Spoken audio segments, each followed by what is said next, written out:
All right. And here we are right back like we left our car keys. This is season 3 of Plunked. This is the baseball podcast where we celebrate 2 teams, one magnificent city, that city being Chicago, Illinois. I am one of your hosts, Emilio Bucks, and joining me today, a special guest co-host of mine, we have the Superbat, Mr. Sean Sierra. How you doing, my brother? Emilio, I am doing wonderful. I am doing great, man. Great. Thanks for having me on, bro. I appreciate it. Oh man, I appreciate you coming on and filling in for Kristen. Kristen is it's championship week in her bowling league, so she's got to Okay. you got to get that 310 split and all of that good stuff in like that. You know what I mean? Bowling for the championship. So, but she'll be back in it soon enough. Oh man, so we're back and baseball is finally back. We're in that good part of the year where everybody is like, optimistic. Us folks in Chicago are optimistic, Sean. And yes, we are, Doctor. It's just good to see some baseball back on TV. So like before we get into these White Sox and these Cubs, Major League Baseball made a couple of changes over the off season. I don't know. Are the rule changes good for baseball so far from what you've seen, Sean? Yes. People get defensive, belligerent when it comes to changes. Okay. And they couldn't changes. That's the only constant in life is change. The game has evolved. All right. The athletes have evolved. All right. The rules have to evolve. And, people talk about, baseball is too long. Okay. I enjoy the game. I don't mind if it's 3 hours. That's cool. But apparently a lot of people do. Okay. I'm okay with it, with the new changes. We'll start off with the pitch clock. I'm cool with it. Hey, we're White Sox fans. We grew up with Mark Burley. All right. 2-hour games under 3 hours, between 2.5 and 3 hours. He got it quick. done. We're used to that shit. Okay. So we have no problem with that. I think it's good. I really hate it every time a guy would step out, adjust his batting gloves. All right. Paul Canerico. Yeah, every single time. Then the pitcher would go walk around the mound. Right. Every single pitch. Single pitch.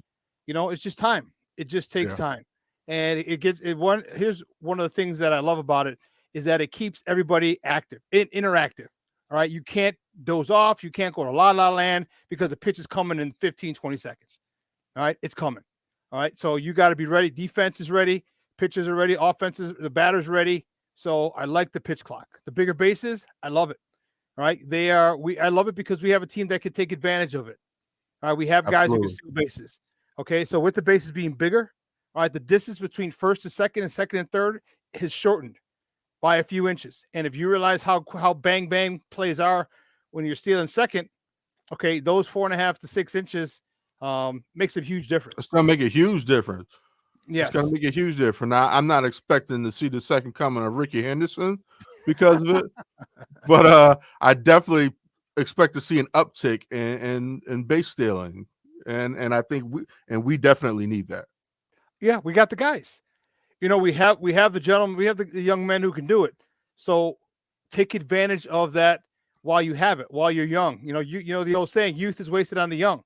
Okay, so you got the legs. Tim Anderson, Yoan Moncada, TA, even Eloy at times, Andrew Benintendi. All these guys can go. Oscar Colas, get everybody on a base pass running. Okay, get them running. I think it's going to help. I think it's going to. The thing about baseball, they want more runs. So here you go. So now you're going to have guys being able to steal. So now you're going to have more guys in scoring positions. So singles can bring in more runs. I think it's good for the game. I like the pitch thing as well. The disengagements where you can only throw over a couple times. Oh man, that's great. And that helps with base stealing. That helps because with base stealing too. Once you throw twice over, now you can take a big lead. I'm going. Mm-hmm. Absolutely. So I'm liking all these rules, man. I really am. And you know what? It doesn't. It's really not affecting the game. All right, it's really not. All it's doing is just. I feel like it's making the game better. Yeah, you know what? You're right. I wouldn't even argue that point. Um, I'm Like going. you mentioned the pitch clock, like it's making the games so far anywhere from 20 to 30 minutes shorter. Now, Uh-huh. I myself, I agree with you. I'm a baseball fan, so I didn't mind sitting for a 3-hour game. No big deal. That's what Right. we've been doing for 40 some Our years, lives. however long we've been in our lives. So we've been watching baseball, right? No big deal. You're either a fan of the game or you're not. But what that pitch clock does, it does keep you as a viewer a little bit more engaged because, yeah, there aren't those big long pauses in between pitches and the batter jumping out of the box every pitch. Like, it keeps you more engaged. It keeps the game moving faster. I think you feel not so much like, oh, that game ended quick, only 2.5 hours, but I feel like during the game is when you really feel it. Like, since the game is just moving at a faster pace. And Sean, like, back in the day, like early, even like long before Burley, guys didn't take as long either, Right. though. Right. You know what I mean? So, like, the game we really grew up watching did move a little bit faster than where it evolved to. And so, like you said, like, evolution is everything, man. And I love the pitch clock. I love the pitch clock, totally. I do too, man. It just helps the game. At first, again, you're always going to get people. People are resistant to change, just generally speaking. All right, people always want to do what's quote unquote they've always done. All right, but sometimes things change for the better. And you know what? I Yeah. was a little leery about the pitch clock. I was a little leery about the disengagements. I was a little leery about a lot of stuff in Major League Baseball. But after seeing it in spring training, I was like, wow! I realized how much better the game is. So hats off to MLB for having the guts to do it. Okay, for making sure that because these changes could have been detrimental to the game, and in Hmm. all aspects, for all intents and purposes, now it's not. It's really, really benefiting the game, in my opinion. So now, what do you think about? And I kind of like this because it works in our favor. What do you think about banning that shift? Love it, love it. Yeah. I think it's fine. We have the athletes in the infield. Okay, and then you can get a guy. I mean, you could put Tim basically on second base, just on the shortstop side of second base on the grass as far as you can go. You know what I mean? Like he has to be on that side of second base. And I'm not sure if it's straight up the middle or if it's where that for It for has second to base. be it has to be two players left of second base and two players right of second base But and what I'm on the dirt. so on the dirt, but here's what I'm saying is when you say left of second base, you mean left of second base between second and third? Or do you mean the whole bag? Because if you're the whole bag, you could literally be stacked and take toward third base and basically almost a shift, but you'll be almost stacked with second base because you're still on the left side of second. So I'm not positive. I'll have to I'm not double check sure. because if that's the case, I mean, the shift can still probably you can still probably shift a little bit, but we have enough guys. Our guys are athletic enough with Elvis and TA that we can get to a lot of stuff. And if it's a base hit, we can't get to it. It was just a base hit, and It sometimes is what it is. But yeah, what they do allows for you to bring that outfielder closer in, or even pull your outfielder from, say, left field and bring him over to short right and leave left open. You can do that. yeah, because it makes sense. You can do it because now if you want to do that and leave yourself vulnerable in left field, by all means, go ahead. And if you got a good enough hitter, if you got a good left-handed hitter who can hit to the opposite field, there you go. Okay, but I mean, considering we never used the shift that much anyways, I feel like it works more in our favor banning it than anything. So I'm in favor of it. Shout out to our number one plunkster, Deb, asking about the shift. Yeah, I'm all for the rule changes, man. It's better for the game. Yeah, Yeah, I'm happy with them too. I didn't know if I'd like them and I'd be happy with them, but I am to this point. absolutely. All right, man. So now let's turn it over to these to our White Sox, man. Starting off 2-2 against the World Series champs. Yep. The Houston Astros. Right. I think we got that right. Yeah. So based on what we saw, all 4 competitive games, even the ones that they lost, so it was competitive. Yep. Is it too early to feel good and be content about this team, or is it too early also to be concerned about any holes you might have seen? How do you feel? Are you happy with what you've seen so far? And are you jumping the gun being happy? No, I'm not. I'm happy. I'm not satisfied. I just want to keep them. I just want to keep it going. I want them to be consistent. Okay, that's all I want. All right. The biggest, my guy, Yo Moncada. Okay, he was the guy that I was really worried about. I was concerned with him. He had a good World Baseball Classic. He was named to the WBC All Tournament team. All right, that was impressive. And my thoughts were, okay, good. He's got meaningful, competitive games in spring training, which you wouldn't really get with a regular spring training game. Absolutely. Can he carry that over into the regular season? Well, man, one of the biggest things I've seen on his face is a smile. Yeah.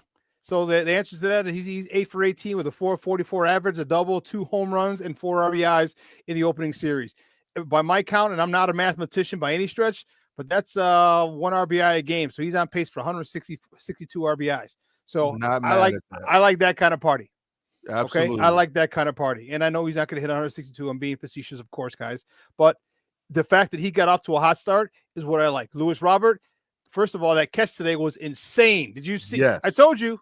I remember I would always say on my show on Sports Zone Chicago, I would always say he could cover everything from the Wisconsin to the Indiana border. Right. It's basically his territory. And at some point I even joked, I'm like, can you imagine him and Adam Engel when we had him? I was like, Lou Bob plays left center, Adam Engel plays right center, and then we can have an extra infielder. There you go. To take care of that shift we were just talking about. Yeah. So Lou Bob, he starts off great. He's 7 for 19 in his opening series against the world champ. 7 for 19, batting 368, a homer and a ribby. Okay. He's putting on a clinic in that outfield. Man, whoo, Charlie. Because he had a couple of catches the other day too. Robbed the home run. Wall. And then the sliding catch. Yeah, he's putting on a little clinic. But that's what we knew Lou Bob was capable of. I mean, we know that's what he's capable of when healthy. When healthy being the key. You know, one of the other guys that we were really concerned with as Sox fans was Yasmani Grandal. And you know what? He's another one. All right, he's 5 for 12. He's batting .416 with a homer and RBI. Okay, so give me that. I like this. I like it. I like it a lot. All right, absolutely. A phrase from Dumb and Dumber. I like it a lot. Okay, I like it a lot. And shout out to my boy Frank the Tank in the building, no doubt. So contentment? No, I'm not. I mean, I'm happy. Now I'm happy that we got off to a good start. These are the world champs. Let's be honest. All right, I wasn't expecting a sweep. All right, I said best case scenario 3-1. All right, I thought we could get 3-1. I was like, worst case scenario 1-3. I'm like, but I'm thinking we come out with a split. I'd be happy if we came out with a split, and we came out with a split. So I'm happy. Okay, that team is tough, even without Altuve and who's the other guy they're missing? Oh goodness, they're missing 2 studs. Okay, and so you know what? No, nobody cares. All right, nobody give a damn when Lou Bob was hurt, when Yo-Yo was hurt, when TA was hurt. You know what? So you know what? You got to deal with injuries just like we did. Just like we did all last year. Hey, go cry me river. Here's the world's smallest freaking violin. Go deal with it. That's right. Oh, and Jordan Alvarez being out today was definitely did not want to see that guy again today. Dude, I hate. There's certain guys when they come up. Like, why do all the guys that I hate? Why do they come up with men on and usually scoring position every time? They could lead off an inning and there's 2 guys on. Like, how do they get on? How did that happen? he lead off the inning and there's 2 guys on. What the hell? Yes, speaking of that, that's a concern as far as the concerns that I have is we left a lot of ducks on the pond. Did not do great with runners in scoring position, our White Sox. So that's something to look after, but nothing to be overly jumping the gun about. I feel like. But here's the good thing: see, life is about perspective. Okay, life is about perspective. Talk to me, man. we're getting guys on base and we're getting guys in scoring position. Okay, Absolutely. so we can complain about they're not bringing them in. True, but at times last year we weren't getting them on and getting them over either. Right. So let's not get it twisted. You can't. We're not going to be successful in all of them. Hell, Andrew Vaughn, game 1. All right, we had runners in scoring position. Actually, there's only one runner in scoring position because it was first and second. All right, but he went shopping at the gap, all the way in that deep left center field gap over there, and 2 runs scored. So technically, there was only one runner in scoring position. It was a guy in second, but that counts. So I want more. Okay, and I don't think everybody's up to. Some people start off slow. All right, thank God Yo-Yo isn't. Thank God Yaz isn't. Doesn't look like Andrew Vaughn is. So you know what? And of course, Tim is going to do Tim stuff always. Yeah, and it's the first series. Okay, let's not act like if I was, this is a Houston Trash Throws pitching damn good. All right, they're pretty damn good. You don't win a World Series with a trashy pitching staff. All right, it's just not happening. Okay? Absolutely. So the fact of the matter is they get paid on that side of the ball too. So the fact is we got them on, we got them over. We didn't get them in as much as we would have wanted, but I'll tell you what, there's a lot of times that we got them in as our drunk uncle Hawk Harrelson used to say, "Don't tell me how many you hit, tell me when you hit them."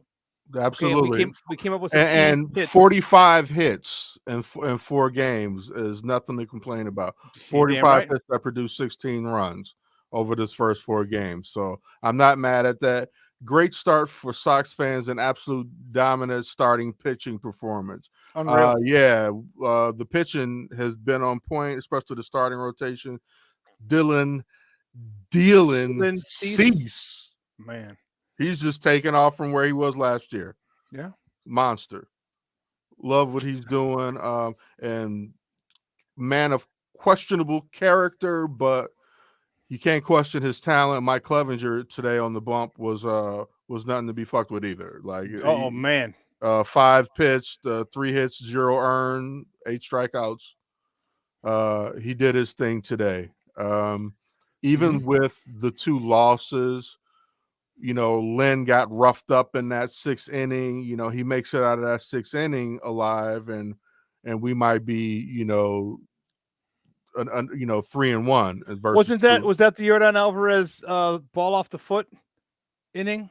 Was that game? I think it might have been, because that would have been the 3rd out. Yeah, that would have been the 3rd out, and he goes. He did have 2 outs. Yeah, because he had 2 outs. Yeah, he went Oppo off the wall. So yeah, it looked like the ball did not hit his foot. So if you see things like that, like this is why you love sports. All right, because of the fact that an inch or 1 call here. I mean, even if it grazed his foot, it's still technically it hit him. All right, but if it didn't, like, man, just think of that. Think of how that game changes. All right, we get a tap out, an easy, soft ground ball to first, steps on the bag, inning over. Those 2 runs don't score. So we're right there. Has changed. We're right there. So I'm happy with what they're doing. I like with Pedro Grifol. And here's the thing that I'm liking about him. He's yanking dudes. He's pulling them like, hey, you don't got time. I don't know you.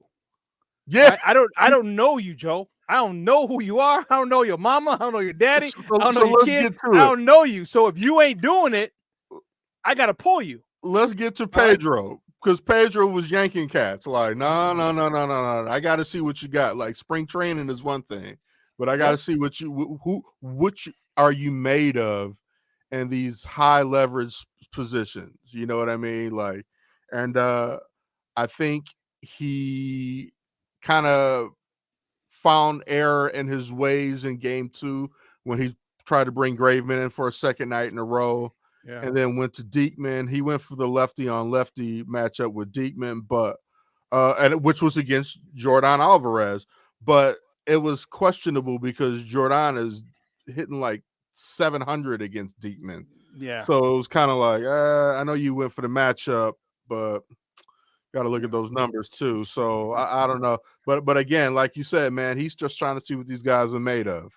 Who's going to do what and what situation. So, basically he's like, earn it.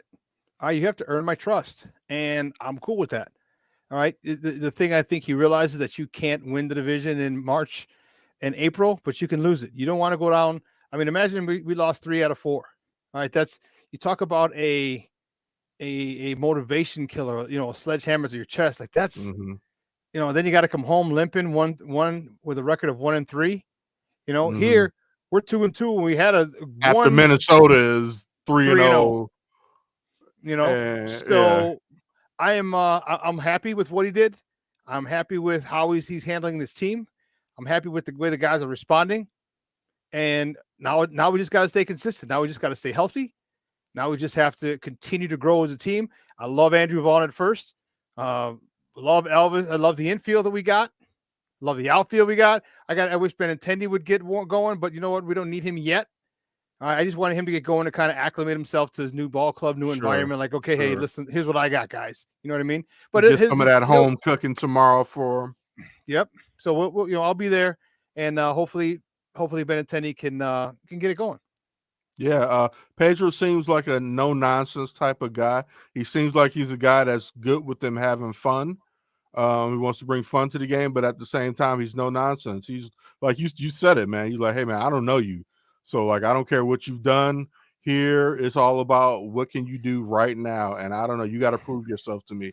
And, I've been in Missouri for the last few years, homie. Show me. Yeah, absolutely. Absolutely. I like what I'm seeing from Mr. Griffo. Couldn't, you know what? I love it. And I was really anxious to see how well he would do.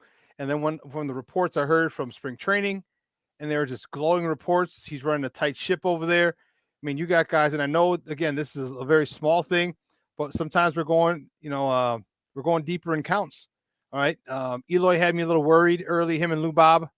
I mean, Lou Bob's batting 368, so I mean, it wasn't that bad, but there were a couple times he just pulled his head off the ball and he was just swinging at everything. But I mean, obviously 7 for 19 and 368, you're in your first in a 4-game set. It's pretty damn good. Yeah. It's pretty darn good. So I think he adjusted at the plate as the series went on. And I can't speak more highly than I am of this team. Good start. You're defending world champs. You took a split on the road. You know, the best thing is you beat them opening day. All right, their banner on the ceremony national game. On the national bingo. Game. Yeah, bingo with Dylan Cease. Dude, if you didn't hear about Dylan Cease before, you damn sure know who that is now. Somebody. You damn sure know who he is now. The way he did with 10 punch outs in that game. I think he was just one shy because Garrett Cole had 11 on opening day for the Yanks. But man, that slide was disgusting. I'm liking this more and more. Filthy. Yeah, they're doing good. It's a good start to the season. Now they come home, some home cooking. It's going to be a packed house tomorrow. I'll be out there. I just got a message from my guy about where the tailgate's at. So I'm taking the train in. Like, I ain't no driving. I ain't paying $30 to pull park. Man, you realize that was $25 2 years ago. It was $25 2 years ago. It was $27 last year. $25 last year? Parking. Man. Parking. And I was like, these jokers. 25 2 years ago, 27 last year, and I said, watch it. Watch them bump it up to 30 next year. Sure enough, this year's 30. It's 30 this year. So can we say, even with going 2-2, there are moral victories to be had here? I would say so. Again, the World Series champs. We played them hard at home. We ruined their ring ceremony on the national stage. Had to play against kind of an emotional game, having to play against Pito. Seeing him in that Houston uniform, really it bothered me a little bit, but I'm glad he didn't burn us too hard. Yeah, me too. That hurt. There's a picture rolling around. One of the things was Sun Times had it where he was jumping. This pregame, it was Pito was in the middle. It was TA. It was Lou Bob. It was Colas. It was maybe it was Elvis. Like 5 White Sox, and he was in the middle. And I mean, it sucks, but I'll tell you what, Andrew Vaughn. If he can continue to do Andrew Vaughn things like he did last year, all right, we're not gonna miss him. No, we're not. We might miss him in the locker room, but here's a chance for other people to step up. Yeah. All right, TA, you might have to step up. Yo Moncada, you might have to step up. Eloy Jimenez, you might have to stop high momming and acting a goofball and step up and grow up and realize this is a very pivotal year. So Absolutely. and Sometimes isn't it's good to see outfielders playing in the outfield and not first yes, baseman playing in the outfield. it's And mhm, seeing our first baseman, Andrew Vaughn, playing first base. first base. That's a big deal. I would say for sure. Yeah, and just because that's what you want. That's what you want. You want people playing their positions. All right. You don't want to have Absolutely. to put out of position just to get their bat in the lineup. So And then you see with Colas out in right field, you see why he's an outfielder. yeah. Oh He's yeah. been playing the position. You know what I mean? Those catches that he's making, like, I'm not certain, like maybe Andrew Vaughn by the end of last year had acclimated himself to right field, but I'm not certain Gavin Sheets makes that catch out in the outfield. But another first baseman who was forced to masquerade as an outfielder. So I'm very happy with what I've seen so far. It's early. I mean, we got 150 something more to go, Sean. 158. It's only not too 158 to many. It's only go. 158, bro. Got 158. Is it too early for predictions? No. Predictions are just predictions. I do predict this team will win this Central. They have the talent. They had the talent last year to do it. They were just missing the motivation.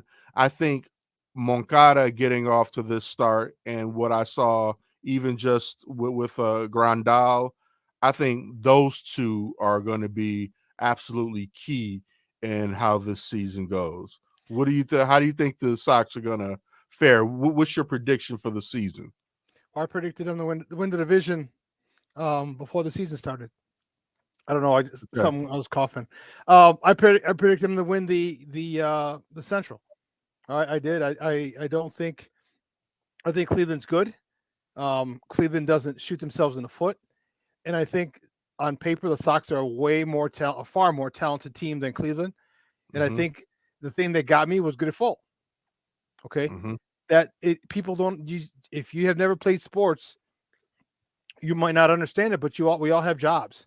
All right, or most people have jobs. All right, and when you have a good manager, a good supervisor, okay, the work environment is much more enjoyable to be in, and Makes all the difference in the world, brother. And you have no problem going the extra mile for your boss, who's he might be tough, he might be a stickler, but he's fair.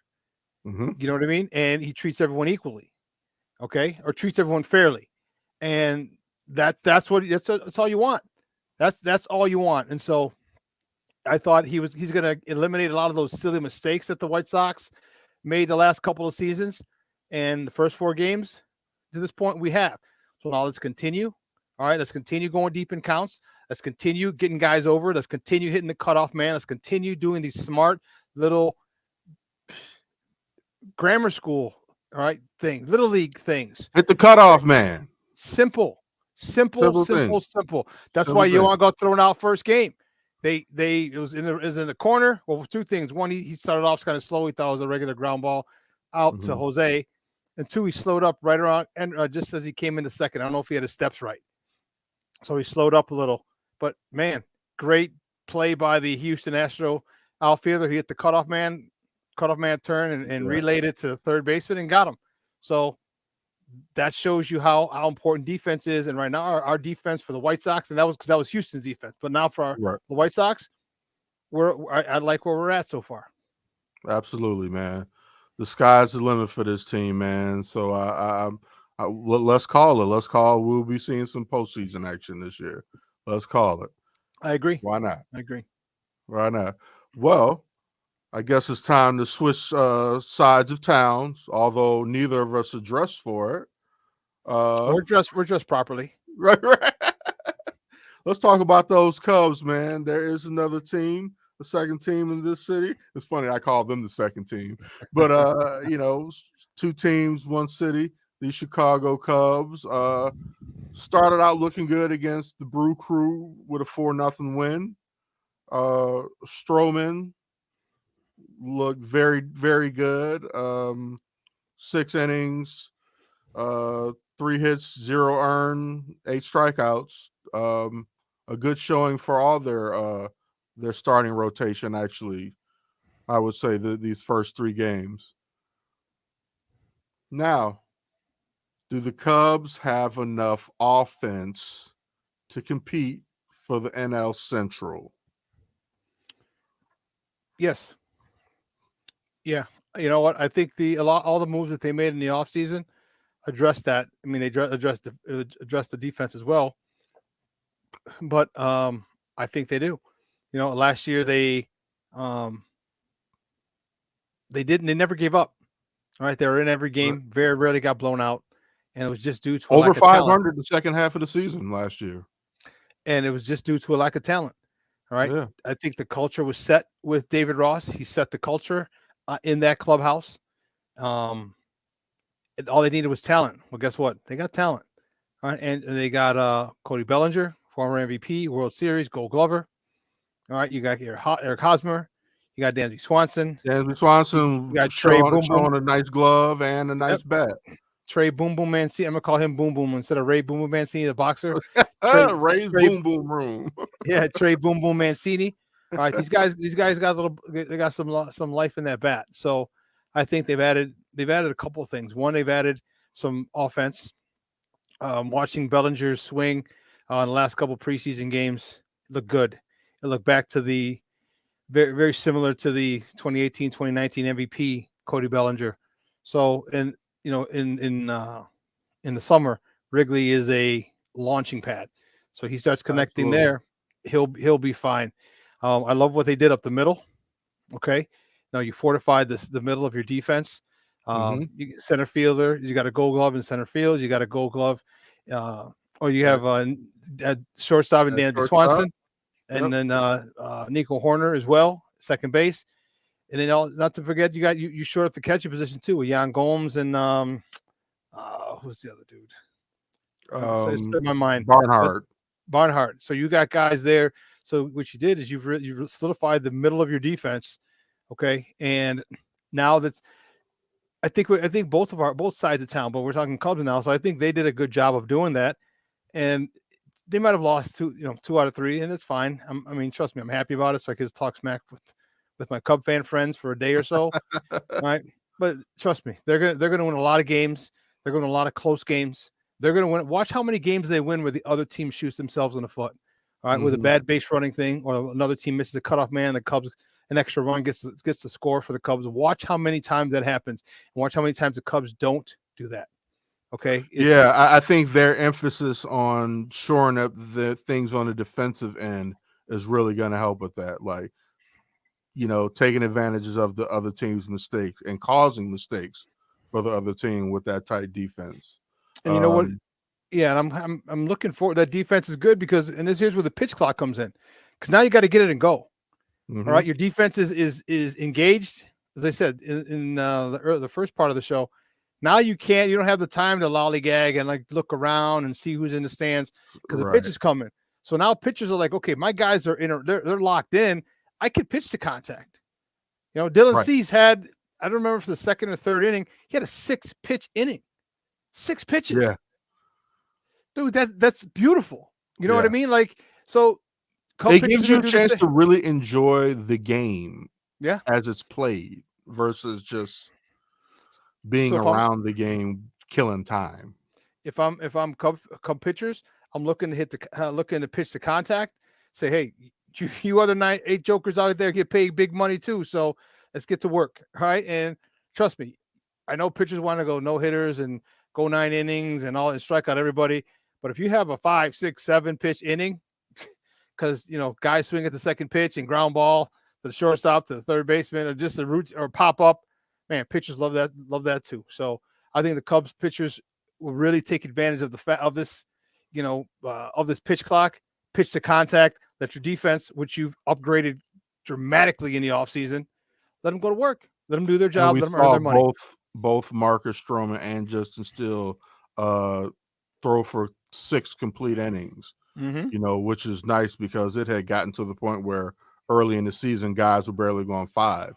You know what I mean? And now, so like to see guys coming out the gate going 6 strong, that's great for the game. It really is. So Cub fans, and I said it on my show as well. I think the Cubs have a good shot to win this division. I think they're going to be in a lot of games. As I said, they're going to win more than they probably should. All right, they're going to be in a lot more games than they probably should, and with that, they're going to win more than they probably should.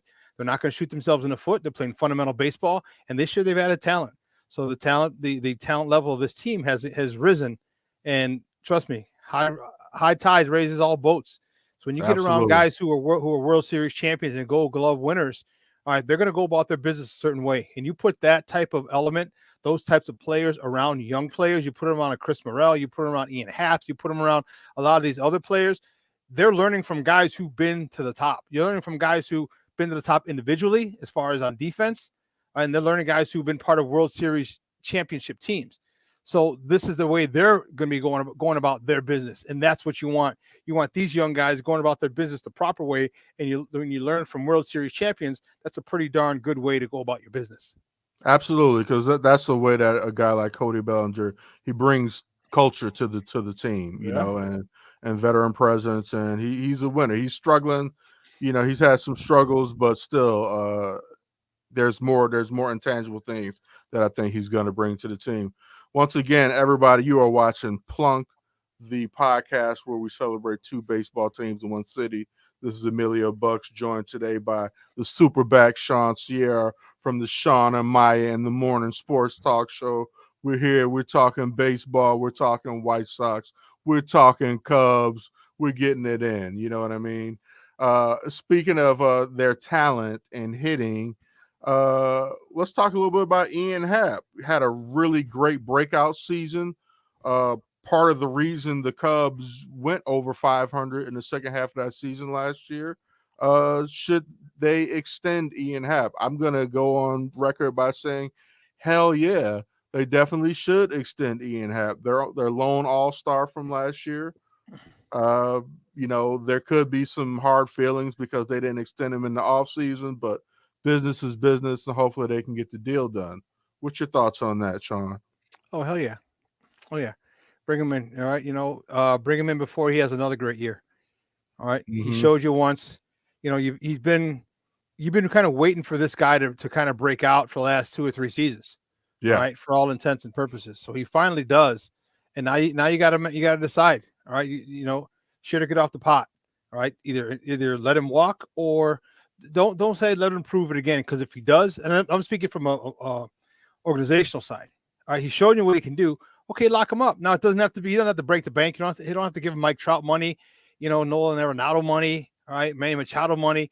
But give him something to say. Okay, we waited for you to break out. You did.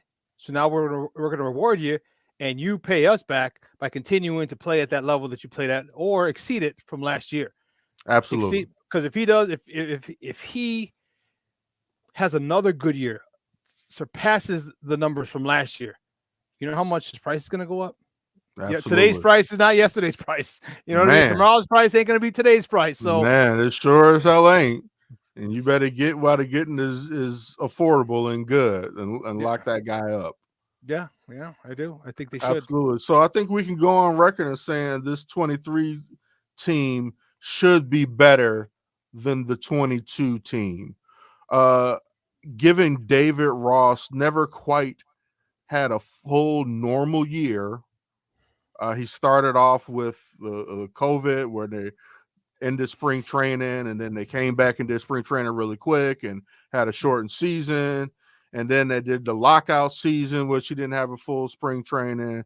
This is really like David Ross's first full, like, normal year leading this team. And so I think little things like that are going to make this team better than the one that we saw last year, besides for the talent, but just having David Ross with a little bit more experience under his belt, and just a little bit more calm under his belt, because you're not acting in this reactionary type of scenario, which, shortened spring training and lockout and COVID and all of these things. What's your thoughts? 23 better than 22? Undoubtedly. All right. And the thing that's most important that he's done is he set the culture. He set the he people when you get in there, there's an energy. All right. You played sport, hell, even at work. So people say, they don't know what it's like. Well, if you've been to a job in an office, then yeah, you do know what it's like. All right. There's a culture, there's an energy in that clubhouse. Okay. That you know how to act. Okay. When you walk into a certain place, you're like, oh man, it's quiet over here. Oh man. Like you feel like that energy. All right. And there's other places that it's not necessarily people aren't having fun and crazy, but it's a little louder and the energy is a little looser, a little more free. You feel it. All right. He set the type of energy and culture that he wants in that clubhouse. And now the fact that he's got a couple of World Series champions added to that clubhouse to fortify it, man, that added talent is going to go a long way. Absolutely. It's going to go a long way with this team. They're going to, I think both of these teams can win their divisions respectively. I don't think it's going to be easy for the Cubs. I think their division is a little tougher overall than the AL Central. Okay. But I still think that, they can win it. But I also think if they don't, I think they can have a shot at a wild card. So I see the Cubs making the playoffs this year. They're going to put it together. Right, they're going to put it together. I mean, the pitching staff is okay. I think that their hitting is going to have to carry them for a while, and until the pitching staff, the Wisniewskis and the Smileys and the Steels, till they really get their legs underneath them. Because I'm not sure how many of them played in the World Baseball Classic. All right, so usually it'll take you a couple of games, a couple of starts, maybe a month or two, and then you're in full go. Unlike the guys who played in the WBC, like they were throwing the fire and they're ready. Guys, saw Stroman. You saw Stroman. Yeah, you see, he's ready. He's dialed in. Mm-hmm. He's dialed in and played for that Puerto Rico team. Yeah, he's dialed in already. So yeah, the Cubs they're gonna contend for the Central title, and if not, then they will definitely be a wild card team. It's going to be kind of weird, man. I feel like they may come just short of taking the Central, but I think they're going to be competitive, and I think there might be even points during the season where they are leading the Central. I'm not sure if they'll have enough. It depends on where they are at the trade deadline, if they become buyers or sellers, I think, especially when dealing with that bullpen.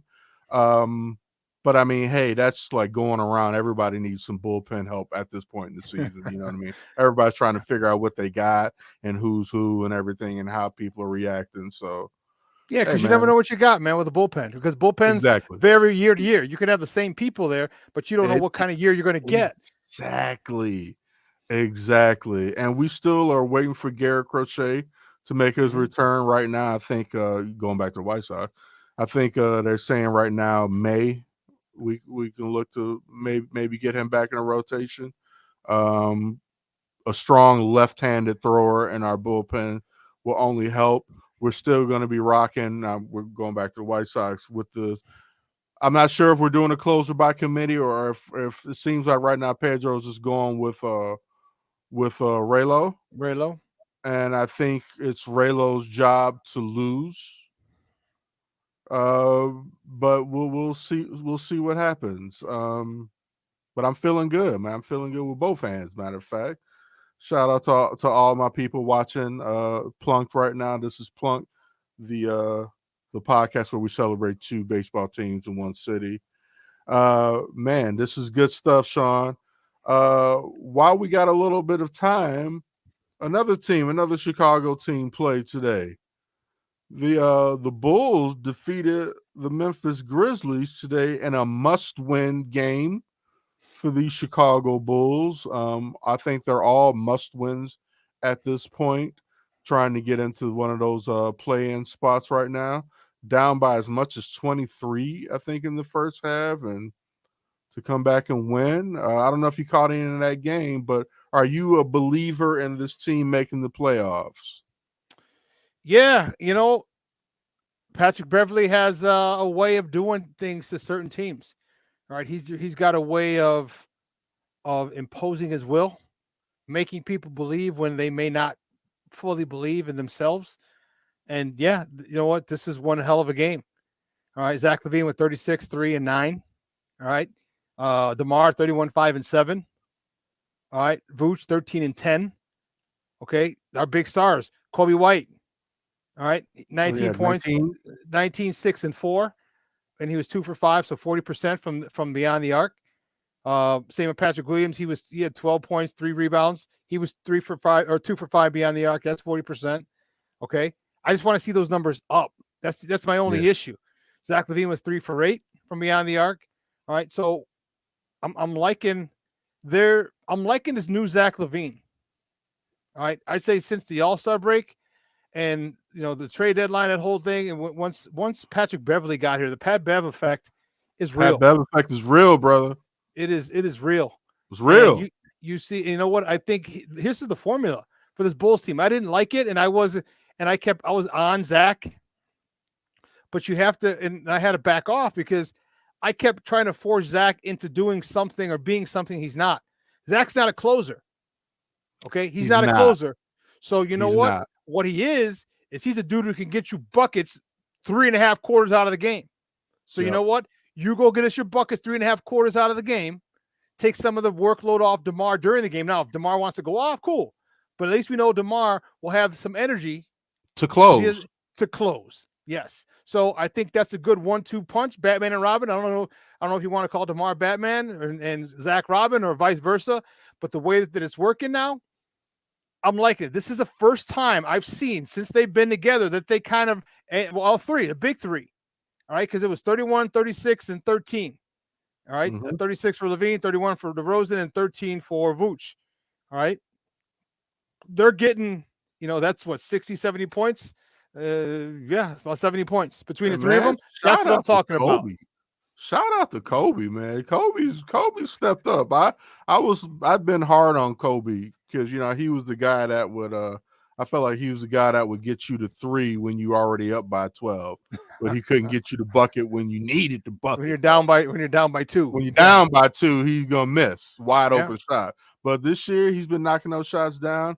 He's improved his handles tremendously. And he seems stronger and smarter. And so shout out to Kobe. I'm hoping I could say some better things about Patrick Williams eventually. Still not quite sold on the Paul. But he came through with some big shots today, some clutch shots today. Yeah, 12 points, 3 boards, one helper, 2 for 5. He was 40% behind the arc. He was 50% from the field. Okay, that's okay. I want more from him, but it's okay. Yeah, it's okay. It's okay. And then you realize he was a number 4 pick. Need a little bit more out of my number 4 pick, but I agree. It is what it is. But I'll tell you what, Emilio, if he gives me 14, anywhere between 14 and 20 off the bench. So just give me 15 off the bench. And he's coming off the bench. All right, he came off the bench today. You give me 15 off the bench, I'm happy. I'm happy. Too. But I want to see I want to see you know what? Instead of 5 to 10, give me 6 to 10. Because now you're shooting 60%. So you're giving me 15 points off the bench with 60% from the field. Okay, now we're cooking with gas. Now we're cooking with gas, and that's something I can work with, because now you're not necessarily asking him to play both ends of the court because you're with the second unit. You're just asking him to go ham. All right, you and Kobe White go ham. All right, Caruso, that second unit, Drummond. All right, do it. Let's do it. So I'm liking it. 12 and 3 in coming off the bench. Okay, give me up to 14, 15 points, and I'll be happy. Give me one more bucket. All right, for anything 14 and above off the bench with P. Will, it's a good day at the office. That's money. Yeah. I like that. I like that. Well, hey man, it's been a blast doing the show with you today, Sean. Another shout out to our number 1 Plunkster, Deb. She wanted me to give a shout out to Edwin Diaz. Yeah. Tore his knee up during that World Baseball Classic. That's a tough thing. Deb, lifelong Mets fan. That was tough. That was tough. That was a tough one. In the celebration too, wasn't even in the game. Nah, yeah, man. Just hopping up and down, man. That sucked. But shout out to everybody that came on and watched the show tonight. Much love, much appreciation. Once again, this is Emilio Bucks here with the Super Bat, Sean Sierra from the Sean and Maya Morning Show. You have been watching Plunked. This is the baseball podcast where we discuss 2 teams, 1 city, and we'll catch you next week. Great stuff. Thanks for having me. All right, brother. Talk to you soon. All righty.